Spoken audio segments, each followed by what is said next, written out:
This is the single metric that I think is the most important one for us to measure in housing, in the entire economy, the cost of living, the cost of everything. And it is the gap between what someone costs their employer versus the spending power they actually get to use. This is the gap between those two. That is the single most important economic metric, and I'm not hearing anyone talking about it. Can you repeat that Yeah. one more time So and then explain the it? gap. Is that almost like profit per employee? No, completely. I'll break it down. But it's the gap between what you cost your employer versus the purchasing power you get left with. So let's take somebody on a roughly median Australian full-time salary, $85,000 a year right now. That person has a package of $85,000 a year plus super, all right? But also on top of the superannuation, now there's also going to be payroll tax. And there's also some non-tax costs that are around employment law, etc. You've got to have the HR department and all the contract and all the other costs that kind of get added on top. So you've got payroll tax, you've got superannuation, you've got everything else. I'm just going to round that out to an even $100,000 by the time you've added all of that on. That's probably a slightly high measurement, but I'm going to round that out to about $100,000. But the person doesn't get $85,000 in spending power because they have to pay income tax out of their salary. That's going to drop them down to about $70,000. But even then, they don't have $70,000 in purchasing power because so much of what they purchase has an artificially inflated price due to direct taxes or indirect taxes. So every litre of petrol you buy, every cigarette, every bit of alcohol, if you move house, you're paying stamp duty. If you start to actually go through all the different taxes, and I've done this in a video, you find that actually from their 85% pre-tax salary, more than 50% of it is lost in the cost of government by the time you've paid all your different little shitty licensing fees and charges, and you factor in the infrequent ones like stamp duty, which even renters are paying, whether they like it or not. They're repaying the landlord for the That's stamp the duty. vicious flywheel of wanting that more welfare state, Okay. right? So you started with $85,000 or so, you thought. But actually you cost your employer, let's call it $95,000. $100 is excessive. Let's call it $95,000. But your purchasing power is $45,000 by the time it's all been eroded away. But every single business out there has to set their prices to recover your cost, which was $95,000. So you're on a $45,000 real income, actual purchasing power, trying to buy things that are being set to recover $95,000. That's a powerful calculation. Okay? Yeah. That gap is the single most important economic metric anywhere in the world. I'm sorry to interrupt. I will keep it brief, but I wanted to let you know that this is just a clip, one little part of a 1.5 hour long podcast that I did with the Unemployable Media guys. They're awesome. The podcast went really well. I've put the link in the description so that you can go and watch the entire podcast over on their channel. Now, they actually also offer things like business coaching and a bunch of other services, so check out all of what they've got to offer while you're over on their channel. But I also wanted to say thank you so much to everyone that supports me and gets behind me here at the Topher Project. It is only thanks to you guys that I can take my message out and on the road on other people's podcasts. Now, just to give you some idea of what goes on behind the scenes, I had to take 2 days out of my life in order to fly up to the Gold Coast, stay overnight in a hotel, paying my own airfares, my own hotel, my own meals, my own taxis, in order to be in studio with these guys in their Gold Coast-based studios and be able to do this 1.5 hour podcast with them. And then, of course, fly home to my family. I don't get paid to do any of that.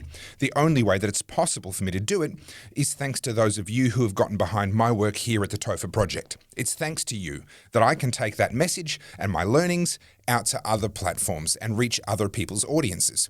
Now, of course, in time, I hope to branch out and be doing the same thing on international podcasts, but that's going to be even more expensive again. So you guys that are getting behind me and making it possible for me to keep doing the Topher Project, I'm really grateful. There are a couple of key ways that you can support me. One is to simply buy me a coffee. That's just making a donation via the Buy Me a Coffee button at topherfield.net.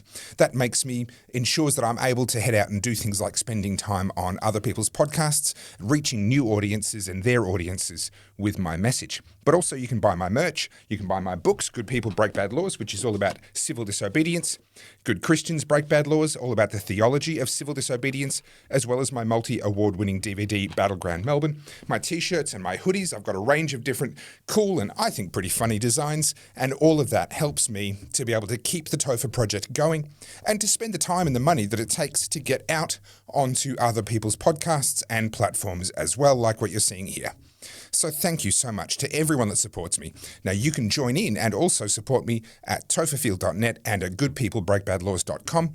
And now without further ado, let's get back to the Unemployables podcast. And that gap is getting larger and larger day by day, month by month. And until we recognize that and we crush that gap as small as possible, the problem will keep getting worse. And this is why pay rises don't help. This is why more welfare is not helping.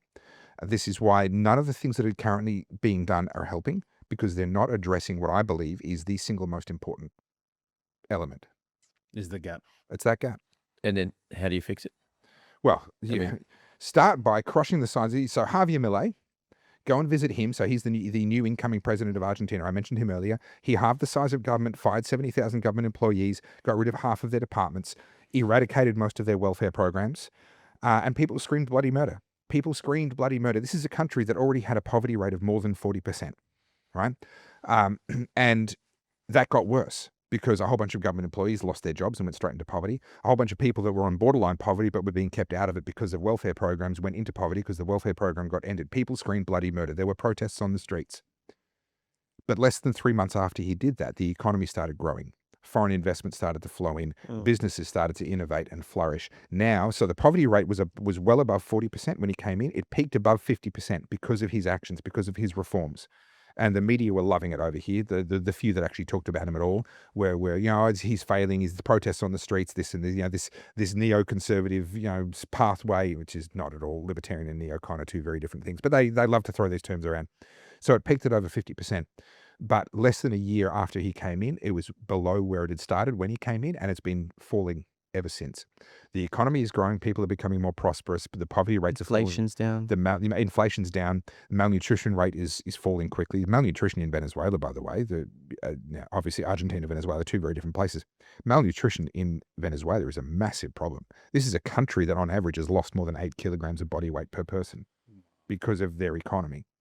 So how do we come back from having a gap between what we cost our employers and what we actually get to spend that is actually more than half of what we cost our employers?